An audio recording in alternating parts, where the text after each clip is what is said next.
ҳанӯз даромадгоҳи асосии беморхонаи клиникавии вилояти Суғд маҳкам аст. Мутахассисони маркази назорати давлатии сентари эпидемиологии вилояти Суғд мегӯянд, эҳтимолияти оғози ҳафтаи нав дубора ба фаъолият шурӯъ намудани ин беморхона мавҷуд аст, аммо танҳо блоки Б ба фаъолият шурӯъ менамояд.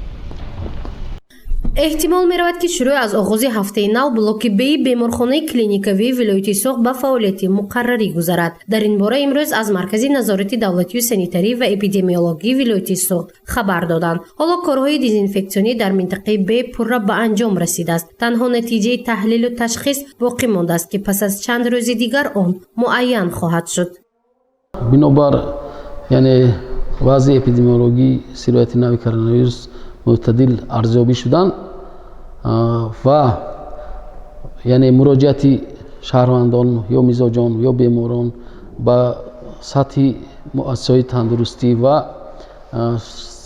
сатҳи бистаригардонӣ дар теъдоди онҳо кам шудан ва дар якҷоягӣ бо мувофиқа бо вазорати тандурустӣ ва ҳифзи иҷтимоии аҳолӣ инчунин раёсати тандурустии вилояти Суғд ва мақомоти иҷрои ҳокимияти давлатии вилояти Суғд марказ тасмим гирифт ки пас аз андешидани тадбирҳои пешгирикунандаи ҷорӣ ва хотимавӣ дар беморхонаи клиникавии вилояти Суғд ба номи Қутбиддинов, аз сабаби беморон дар беморхона кам бистарӣ шудан ва як қисмати беморхона давоми 2 моҳ ё 3 моҳи охир ба фаъолияти маҳдудият қарор надоштанд, мо тасмим гирифтем дар ҳолати риоя кардани талаботҳои санитарии эпидемиологӣ нисбати пандемияи сирояти нави коронавирус фаъолияти қисмати блоки Б-и беморхонаи мазкур ба фаъолияти муқаррарӣ гардонида шавад ва барои қабули мизоҷон ё шаҳрвандон шароити хуби корӣ ва табобату бистарӣ фароҳам оварда шавад.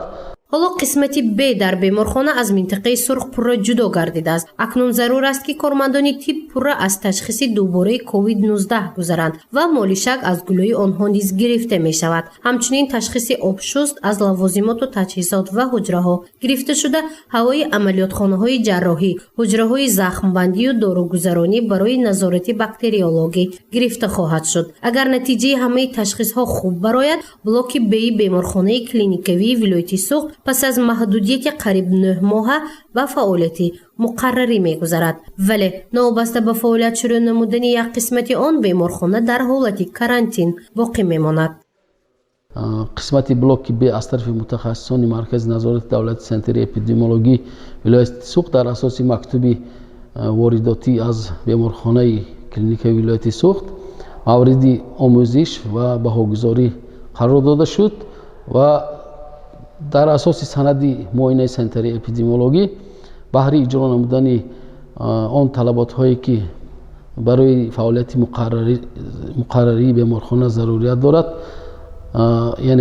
пешниҳоду тавсеҳот дода шудааст ва айни ҳол 70% корҳое ки дар санади мазкур дарҷ гардида буд иҷрои худро ёфтааст ва ки ҳолати интизорӣ ба фаъолияти муқаррарӣ гардонидани беморхона дар ҷараён аст.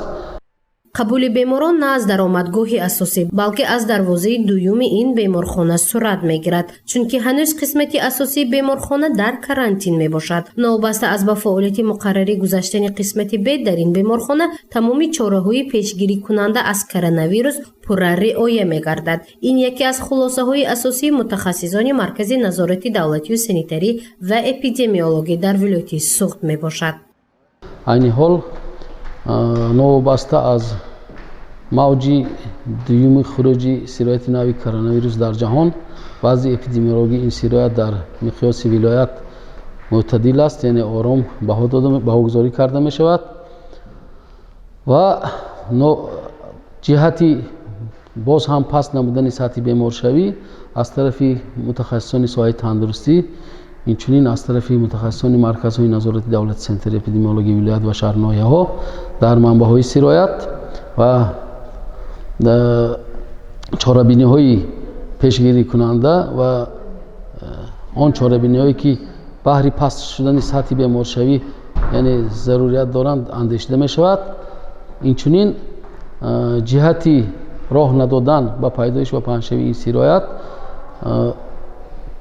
дар ҷойҳое ки ҷамъшавии оммавии аҳолӣ ба назар мерасад ҳамарӯза назорати соҳавӣ бурда мешавад ва инчунин дар иншоотҳои зериназоратӣ ҳамарӯза корҳои тарғиботӣ ташвиқотӣ дар ин самт барҳо монда мешавад. вазъи эпидемиологӣ дар вилояти Суғд мӯътадил аст. Дар блоки А, яъне минтақаи сурхи беморхонаи клиникавии вилояти Суғд ҳамагӣ 2 бемор ки сироят ба коронавирус мебошад мавриди табобат қарор доранд. Сироятшиносон вазъи саломатии онҳоро хуб арзёбӣ мекунанд, вале новобаста аз хуб будани вазъи эпидемиологӣ сокинонро зарур аст ки ниқоб пӯшанд, фосилаи иҷтимоиро риоя намоянд, то аз сироятёбӣ ба COVID-19 пешгирӣ карда шавад. гузориши Мафнушкур ва Насим Раҳимов барои барномаи иттилоотии Хабар.